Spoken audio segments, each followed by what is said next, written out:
Vamos a abrir entonces nuestras Biblias en 2 de Timoteo, capítulo 2, versículos 20 y 21. 2 de Timoteo 2, 20 y 21. Veamos qué nos dice aquí la palabra del Señor. Dice así: pero en una casa grande no solamente hay utensilios de oro y de plata, sino también de madera y de barro. Y unos son para usos honrosos y otros para usos viles. Versículo 21. Así que si alguno se limpia de estas cosas, será instrumento para honra, santificado, útil al Señor y dispuesto para toda buena obra. Hasta aquí la lectura de la palabra de Dios. En esta porción de las Escrituras que hemos leído, el apóstol Pablo continúa enseñando sobre la importancia de marcar una diferencia para aquellos que son de Cristo. Si recordamos el versículo 19, lo vimos el domingo pasado, dice así: pero el fundamento de Dios está firme, teniendo este sello, conoce el Señor a los que son suyos, y apártese de iniquidad todo aquel que invoca el nombre de Cristo. Desde una perspectiva divina, el Señor conoce a quienes Él ha salvado por gracia. El Señor conoce a los que son suyos. El Señor eligió y el Señor salvó. Es lo que dice Cristo: mis ovejas oyen mi voz y yo las conozco y me siguen. Eso es desde una perspectiva divina. El Señor conoce. Ahora, desde una mirada humana, ser un convertido verdadero va a significar que apártese de iniquidad todo aquel que invoca el nombre de Cristo. Quien es de Cristo tendrá una conducta que ilustre el evangelio de salvación, apartándose de iniquidad. Ese es el sello, esa es la garantía de la iglesia de Cristo para diferenciarse de falsos cristianos. El fundamento de Dios que está firme, que dice el versículo 19, es la iglesia misma, donde el Señor conoce los suyos y los suyos van a vivir en santidad. Ahora, en los versículos que veremos hoy día a continuación, Pablo quiere continuar remarcando esta enseñanza, ahora describiendo a los cristianos como si fueran utensilios en una casa. No pasemos por alto que algunos de la iglesia de Éfeso, su fe está siendo derrumbada. Miren el versículo 18, dice: los falsos maestros, se refiere, trastornan la fe de algunos. Esa palabra trastornar significa derrumbar. Derrumban la fe de algunos. Algunos cristianos son inmaduros en las cosas de Dios, no han echado raíces de la fe en las Escrituras, no disciernen entre la verdad y la mentira, y su fe cae, se derrumba. Estos cristianos se exponen a la mentira y son seducidos por ella, de tal manera que caen en su fe. Mira ahora 2 de Timoteo 2:16, dice así: mas evita profanas y vanas palabrerías, porque conducirán más y más a la impiedad. Noten, otros creyentes en Éfeso están siendo afectados aquí por conversaciones no edificantes, vanas y profanas palabrerías, es decir, palabrerías irreverentes delante de Dios, que no tienen nada que ver con las Escrituras o la verdad de las Escrituras, y también son vanas en el sentido de vacías, huecas, no tienen ningún contenido bíblico serio, y esto da como resultado que quienes están entrando por este camino, dice, serán conducidos más y más a la impiedad. Recuerda que la falsa enseñanza, no solamente una falsa enseñanza grande, notoria, escandalosa, vamos a decirlo así, sino sutil. La falsa enseñanza siempre va a conducir a la impiedad.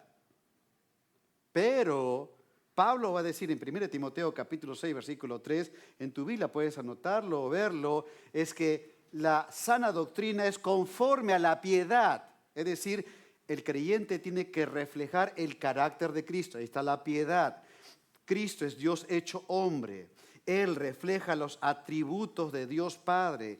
Y aquellos a quienes Él ha salvado, sus hijos, tenemos que reflejar el carácter de Cristo. Ahí está la piedad. El amor de Dios, tenemos que mostrarlo. La misericordia de Dios, tenemos que mostrarlo. La justicia de Dios, tenemos que mostrarlo en nuestra conducta. La santidad de Dios, tenemos que mostrarlo en nuestra conducta. Reflejamos el carácter de Cristo. Y aquí Pablo, noten, advierte a Timoteo para que él pueda a su vez enseñar a la iglesia que hay cosas por evitar. Si no se evita, va a haber consecuencias, como estamos leyendo aquí en la palabra de Dios. Y una persona que está, digamos, enredándose y derrumba su fe porque está escuchando falsa doctrina, entra en palabrerías huecas y profanas y entonces lo conduce más a la impiedad. En el tiempo se va a ver si realmente es un convertido a Cristo de verdad, aunque tenga, digamos, ciertos altibajos, pero es del Señor realmente, o es un incrédulo asimilado a la iglesia. Entonces, ante este escenario, Pablo ahora quiere hacerle pensar a Timoteo, si tuvieras que ser comparado con un utensilio, ¿qué utensilio sería según la Biblia? Los cristianos de Éfeso serán utensilios honrosos o utensilios viles. Pensemos ahora en nosotros como Iglesia Vida Nueva en Cristo. ¿Qué cristianos hay aquí en esta iglesia? Veamos entonces qué dice la palabra de Dios. Un primer punto que veremos es una descripción de los cristianos según Dios. Mira el versículo 20 nuevamente, dice, pero en una casa grande no solamente hay utensilios de oro y de plata, sino también de madera y de barro, y unos son para usos honrosos y otros para usos viles. Entonces veamos que Pablo aquí trae a mente una casa grande, una casa con una variedad de utensilios. Esta casa grande que se menciona aquí en el texto, metafóricamente se refiere a la iglesia del Señor. En el versículo 19 hemos leído que el fundamento de Dios es la iglesia. En el versículo 20, esta casa grande es la iglesia. Y Pablo dice, en una casa grande, no solamente hay utensilios de oro y de plata, sino también de madera y de barro. Lo que aquí el apóstol quiere transmitir es que los utensilios de oro y de plata son más valiosos y presentables que los de madera o de barro, pero todos los utensilios pertenecen a una misma casa. Si yo tengo invitados a una cena de gala en mi casa o en algún lugar, los utensilios de oro y de plata serán usados para atender a mis invitados y también para decorar la mesa, servir los alimentos. Eso será un gesto honroso y de buena atención. Y por otra parte, los artículos inferiores de madera o de barro serán utilizados en tareas que no ven los invitados. El versículo 20 dice, unos son para usos honrosos. Aquí están los utensilios de oro y de plata. Y otros son para usos viles. Aquí están los utensilios de madera y de barro. Viles en el sentido que sería una falta de decoro o indigno poner un utensilio en una mesa, en una reunión, una cena importante. Eso no sería decoroso. Imagínense que a los invitados algunos les ponen una vasija que pueda representar, mostrar una buena atención, y a otros le ponen un tupper de plástico. Eso no sería decoroso, está diciendo Pablo. Ahora, es importante tener en claro que en el contexto de 2 de Timoteo, los utensilios honrosos y los utensilios viles no están haciendo una distinción entre verdaderos creyentes y falsos creyentes. Recordemos que la palabra de Dios está hablando aquí que todos los utensilios pertenecen a una misma casa. Es cierto que en otras partes de la palabra de Dios se dejen claro que en la iglesia hay trigo y cizaña. Vamos a ver ahora pasajes de Mateo para poder diferenciar con lo que estamos viendo aquí en Timoteo. Por ejemplo, en Mateo 13, 24, miren aquí, es una parábola dicha por el Señor Jesucristo. Dice así, Mateo 13, 24, le refirió otra parábola diciendo, el reino de los cielos es semejante a un hombre que sembró buena semilla en su campo, pero mientras dormían los hombres, vino su enemigo y sembró cizaña entre el trigo y se fue. Y cuando salió la hierba y dio fruto, entonces apareció también la cizaña. Nótenlo, trigo y cizaña no es lo mismo, pero se encuentran en un mismo campo.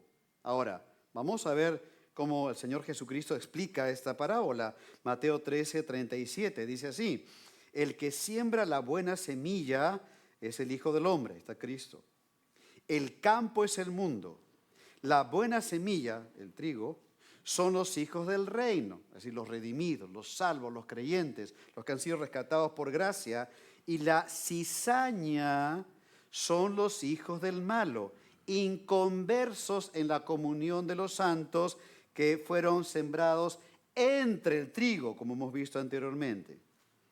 El enemigo que la sembró es el diablo, la siega es el fin del siglo y los segadores son los ángeles. Acá está la iglesia visible, lo que se ve, digamos, humanamente hablando, pero hay creyentes e incrédulos.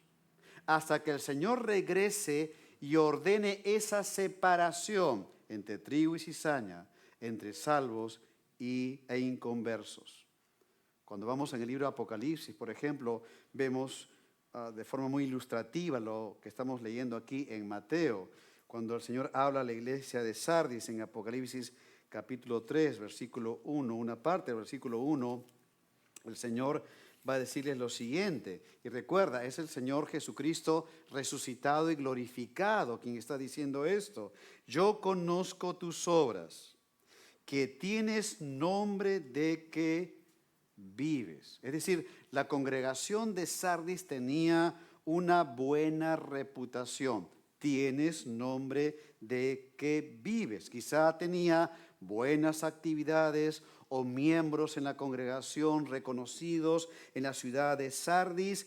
Lo cierto es que tiene nombre de que vives. En la fotografía, la iglesia de Sardis salía linda.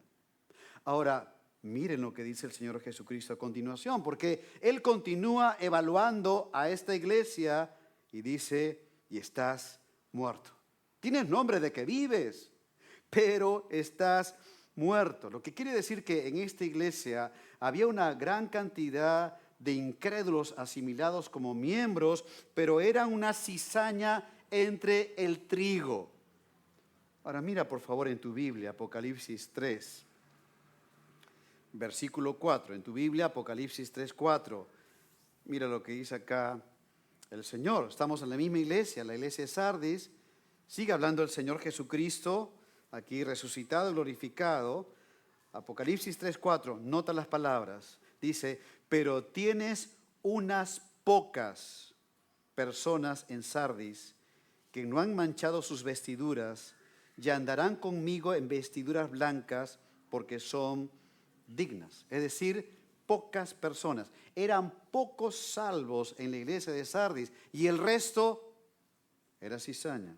Había un puñado de trigo, de salvos, de rescatados por la gracia del Señor. Aquí hay una distinción entonces entre salvos y perdidos, entre el trigo y la cizaña. Pero en 2 de Timoteo, Pablo no está hablando de esta distinción.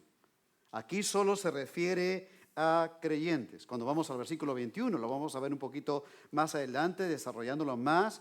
Nota por favor que habla y dice, si alguno se limpia de estas cosas, será un instrumento útil en el Señor. Es decir, está hablando a creyentes que está pidiendo limpieza para vivir para el Señor. Y ya hemos mencionado que algunos, su fe está siendo derrumbada, otros están siendo contaminados por la impiedad Sin embargo, otros están combatiendo como buenos soldados de Cristo, como atletas fieles del Señor, como labradores esforzados en Cristo Jesús. Y entonces aquí vemos utensilios útiles de uso honroso para el Señor y su casa. Pero otros no, están siendo utensilios sin decoro en las cosas del Señor. Y tengamos presente que la Biblia no hace categorías de cristianos, ¿no? Todo cristiano tiene que vivir fielmente, no hay otra opción. Sin embargo, vemos, según la Biblia también, que algunos salvos realmente por fe, tristemente, no serán usados por el Señor porque flaquean en su vida cristiana. Y hay quienes hacen una categorización de esto, dicen que existe, según la Biblia, creyentes espirituales y otra categoría de creyentes carnales, pero eso no enseña la palabra de Dios. Hay una gran distancia entre eso que se dice al cristianismo bíblico. Vamos al pasaje que quizá donde más se toma esto para poder entenderlo y avanzar en el pensamiento que Pablo está desarrollando acá. Dice, de manera que yo, hermanos, no pude hablaros como espirituales, sino como a carnales. Y nota, Pablo lo aclara y dice, como a niños en Cristo. ¿Quién es un carnal aquí? Es un niño en Cristo. Os di a beber leche y no vianda, porque aún no eras capaces, es un bebé, un niño, no madura, ni sois capaces todavía, porque aún sois carnales, es un niño en Cristo. Pues habiendo entre vosotros celos y contiendas y disensiones, ¿no sois carnales y andáis como hombres, como un incrédulo? Porque diciendo el uno, yo ciertamente soy de Pablo, y el otro, yo soy de Apolos, ¿no sois carnales? Son como niños en Cristo, son creyentes, sí, pero no están madurando en el Señor. Entonces, aquí el concepto es que no hay dos categorías de cristianos. No es que algunos son cristianos espirituales y otros pueden estar en la esfera de cristianos carnales. La Biblia enseña que lamentablemente sí, hay creyentes que viven en carnalidad, pero no existe una categoría de cristianos carnales. Esto ha traído tanta justificación en la iglesia, confusión y de gente que dice, es que yo vivo así porque yo soy un cristiano carnal. ¿Y desde cuándo estás así? Desde hace 15 años nada más. ¿Qué significa eso?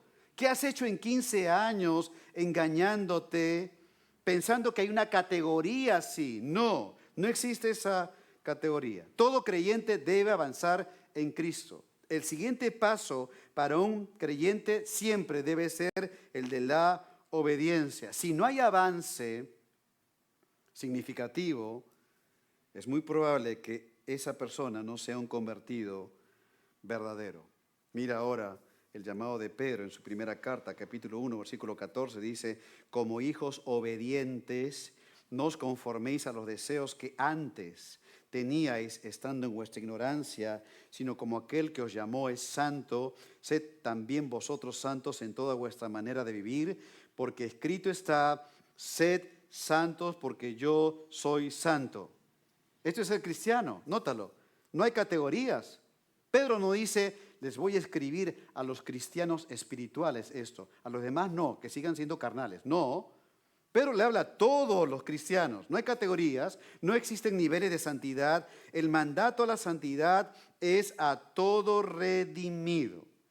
De tal manera que en segunda aquí de Timoteo, Pablo describe, no categoriza, describe a los cristianos comparándolos con utensilios. La pregunta importante en esta hora es, ¿qué utensilio eres tú? ¿El de uso honroso o el de uso vil, según la Biblia? Los utensilios honrosos representan a creyentes fieles, útiles al Señor. Los utensilios viles representan a creyentes que son cobardes como soldados de Cristo, que no están compitiendo como atletas según las normas y las reglas del Señor, que son creyentes flojos al labrar su vida y no hay fruto realmente allí que sea para la gloria de Dios. Están haciendo caso a los propósitos de los engañadores y no pueden ser usados por el Señor por cuanto no se están limpiando de eso que deben limpiarse. Por eso el versículo 21, Pablo dice, así que si alguno se limpia de estas cosas, cristianos, está diciendo Pablo, si te limpias de estas cosas, está pensando en los utensilios sin decoro. ¿De qué deben limpiarse? No pases por alto el contexto. Tienen que limpiarse de no estar trastornados, que su fe sea derrumbada por gente mentirosa, de imitar la impiedad, de eso deben limpiarse, de no esforzarse como soldados, atletas o labrador de Cristo. Tienen que limpiarse de eso, de andar en asociaciones pecaminosas, porque están en palabrerías profanas y vanas que los están conduciendo a la impiedad. Y Pablo dice, sí, si alguno se limpia de estas cosas. Es una descripción de los cristianos según Dios en primer lugar. Pero vamos a ver un poco más desarrollando acerca de la limpieza que habla acá en un segundo punto, donde veamos ahora una limpieza de los cristianos según Dios, una limpieza de los cristianos según Dios. Jamás olvidemos que el pecado es contaminante, es radiactivo, es como un cáncer que se extiende en la vida de una persona y en el cuerpo de Cristo. Es gangrena, como dice el versículo 17, y que cuando está combinado con la falsa doctrina, por supuesto, es gangrena, afecta a la iglesia del Señor. Es maligno, es dañino. La asociación con personas que no edifican, hemos leído el domingo pasado y lo estamos mencionando ahora, es que les va a conducir al pecado, a la impiedad. En Proverbios 13:20 dice la Biblia, el que anda con sabios, sabio será, mas el que se junta con necios será quebrantado. Algunos de Éfeso han prestado atención a Himeneo y Fileto, ¿recuerdas? Dos falsos maestros, se están contagiando, están siendo dañados, no están limpios, son como esos utensilios de madera y de barro que está mencionando Pablo, no son obedientes, no se someten al Señor, no se están apartando de la iniquidad, están haciendo como una especie de malabarismo espiritual en la cuerda floja y van a caer si no se limpian. De hecho, la Biblia una y otra vez está instando, motivándonos, enseñándonos, mandando a limpiarnos. Esa es una enseñanza recurrente en la palabra de Dios, como cuando el pueblo de Dios tenía que salir de Babilonia ya, se habían cumplido 70 años. El profeta Isaías se adelanta este tiempo y miren lo que él va a decir en Isaías 52:11. Recuerda, el pueblo de Dios tenía que salir de Babilonia, regresar a Jerusalén. Dice así, apartaos, apartaos, salid ahí de Babilonia. No toquéis cosa inmunda, salid de en medio de ella. Esa es de la Babilonia pagana. ¿Qué debía hacer el pueblo de Dios? Purificaos, límpiense, dice el profeta, los que lleváis los utensilios de Jehová.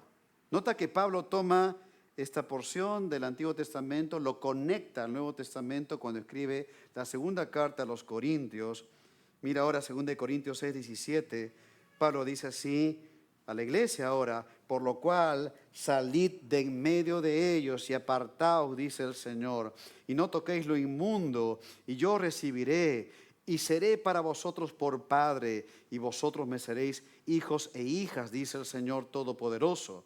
Versículo ahora, capítulo 7, versículo 1. Así que, amados, puesto que tenemos tales promesas, limpiémonos de toda contaminación de carne, eso es lo que se ve, de espíritu, lo que no se ve, perfeccionando la santidad en el temor de Dios. Y en Corinto, los cristianos tenían que limpiarse de impureza sexual, de falta de temor de Dios, a la disciplina bíblica. Hubo un caso terrible que los hermanos ahí, como que bueno, no pasó absolutamente nada. Pablo tuvo que poner orden ahí. La asociación con los incrédulos que hacen daño a la iglesia, que se habían introducido a Corinto y le hicieron un problema a Pablo para desacreditarlo en su ministerio apostólico y en las enseñanzas que Pablo estaba dando, y algunos creyentes estaban haciendo de tontos útiles allí con esos incrédulos, y de quienes fomentaban la división. Tenían que limpiarse de esto, de toda contaminación de carne y de espíritu. Para avanzar en Cristo se requiere limpieza. No hay otra manera de avanzar en Cristo. Si quieres ser usado por Dios como un instrumento honroso, piensa ahora en tu vida, en tu familia. Debe dejar atrás prácticas pecaminosas, falsas enseñanzas, asociaciones que no edifican y ser limpio. Mira el versículo 21 nuevamente. Así que si alguno se limpia de estas cosas, será instrumento para honra. Ahí está, de oro y de plata, santificado, útil al Señor, dispuesto para toda buena obra. Pablo va concluyendo esta enseñanza y dice, así que, es decir, por las razones que les estoy diciendo, entonces, si alguno se limpia de estas cosas. Gracias al Señor que la invitación de Dios, de Cristo, el Señor de la iglesia, a los suyos que Él conoce, ¿recuerdas? Y a quienes le dice que se aparte de iniquidad. La invitación del Señor a los suyos es para todo creyente sin excepción, para ser usado como un instrumento para su gloria. Es la invitación del mismo Señor, nótalo, si alguno se limpia. Ahí está la iglesia, ahí está la iglesia. Y Cristo dice, si alguno de ustedes, hijos míos, se limpian, por supuesto, será un instrumento para honra. ¿Qué resultado trae la limpieza? Justamente eso, un instrumento para honra.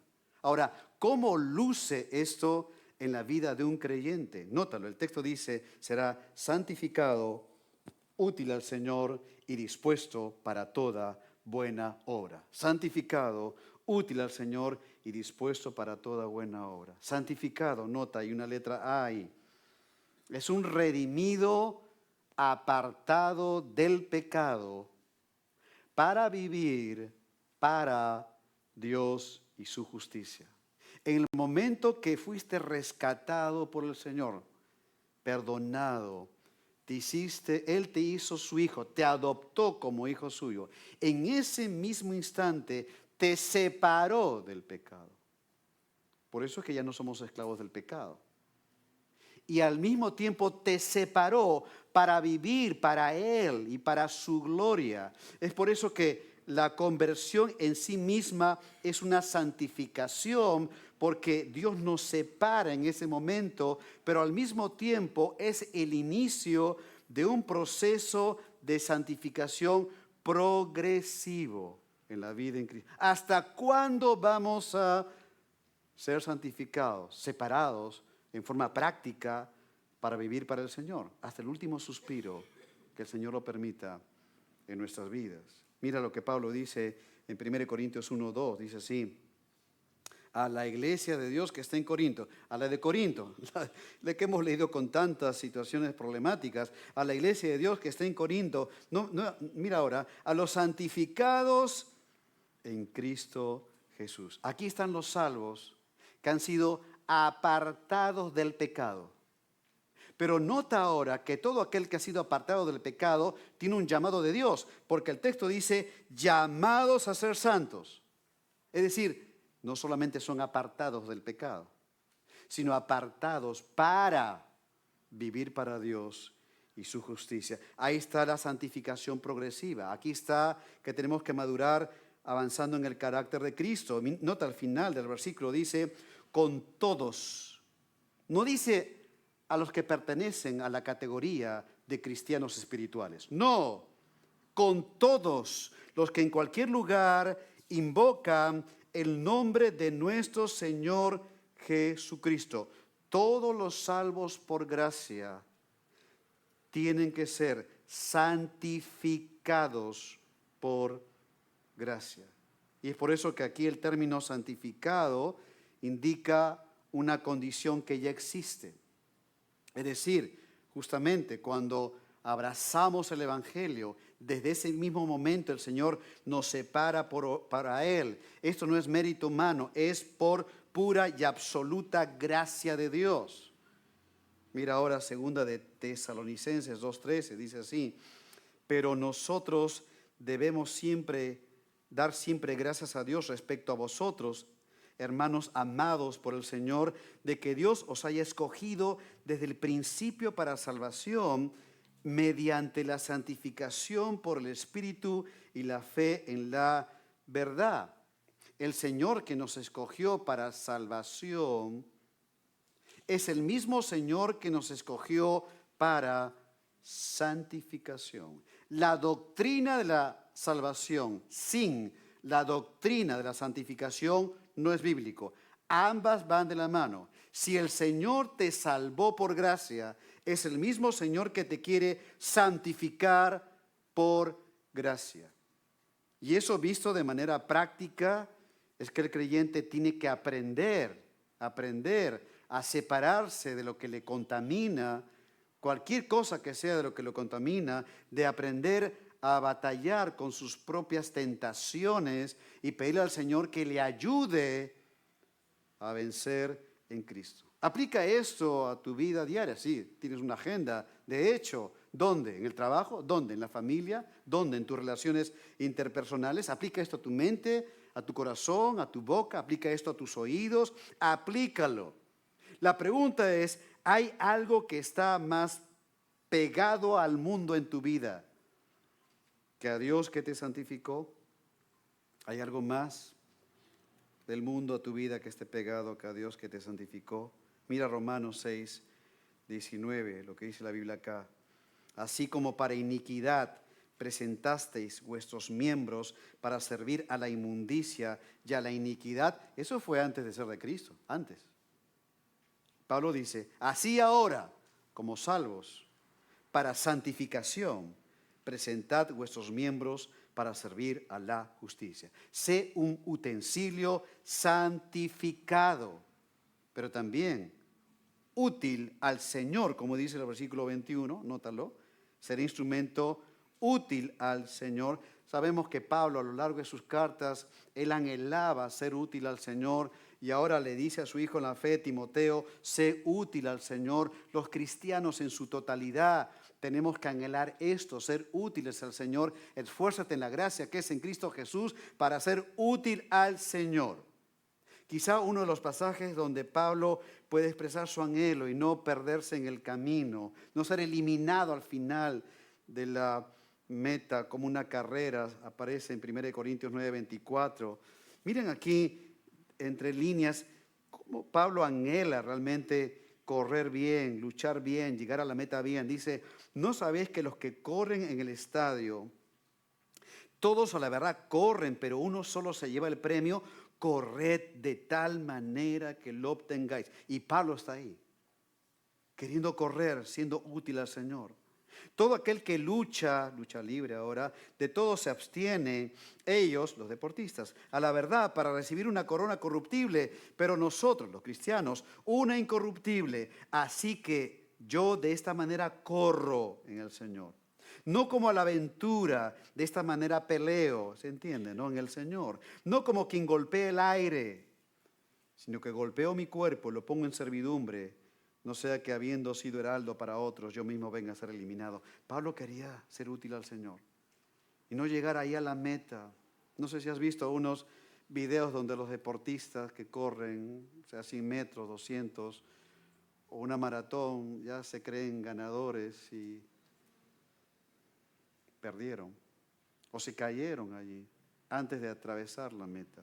Pablo no quiere encontrarse en esa situación en su vida cristiana. Es por eso que el texto dice útil al Señor. Qué privilegio que tú, querido hermano y hermana, puedas ser útil al Señor. Al Señor.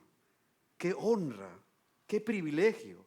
Aquí Señor significa alguien que gobierna soberanamente. Qué gozo, qué privilegio. Es decir, el Señor, esto significa que Él es dueño nuestro, que somos su propiedad de Él. Él es el soberano, Él gobierna.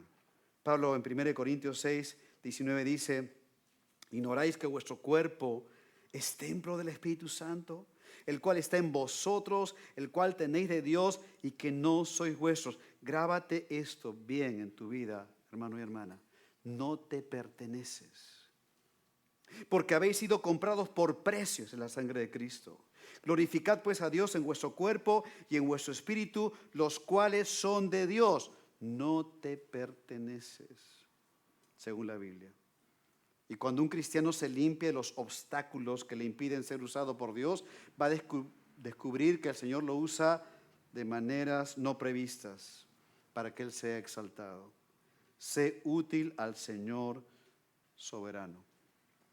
Y letra C, dispuesto para toda buena obra. Al final del versículo 21 dice, dispuesto para toda buena obra. Y esa palabra dispuesto también expresa una condición ya existente, como lo santificado. Es decir, cuando el Señor nos salva, Él nos equipa para poder vivir para Él. Él produce el querer como el hacer por su buena voluntad, de tal manera que seamos dispuestos en su gracia para honrarle y glorificarle. Esto quiere decir en buen castellano que ningún cristiano tiene excusa, porque el momento que el Señor nos salvó, nos santificó y nos dio esa disposición para vivir y servirle.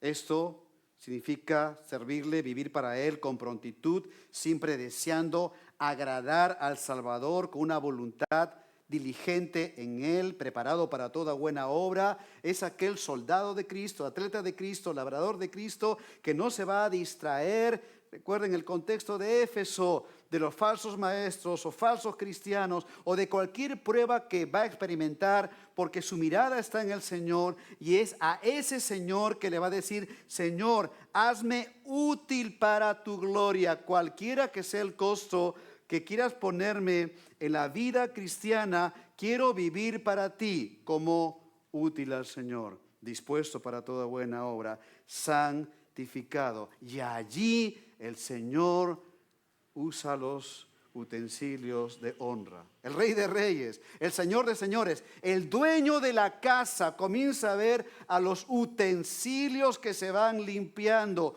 los toma en su mano, los usa para su gloria poderosamente, porque eso enseña la palabra de Dios. Él nos rescató, Él quiere usarnos, nos toca limpiarnos para que Él pueda usarnos para su propia gloria. ¿Te estás limpiando? ¿Hay algo ahí que no encaja, sí, en tu vida cristiana? ¿Obstaculiza? Aún no lo has resuelto, lo has dejado en un pendiente, como una agenda que está, no tiene el check divino, porque aún está allí. Algo pecaminoso, algo que no te edifica, quizá una amistad en el trabajo, los estudios, y entendemos que tenemos que estar con personas alrededor, pero entendemos también que si esa persona está influyendo en tu vida negativamente y no te edifica, no está haciendo bien para ti. Tengo que ser un instrumento a la medida de la gloria del Señor. ¿Cómo estás, amado hermano y hermana? Es un tiempo de limpieza para la iglesia, de tu vida en Cristo. Si no eres de Cristo, ven a Él. Él te quiere perdonar, salvar, rescatar, limpiar para su exaltación.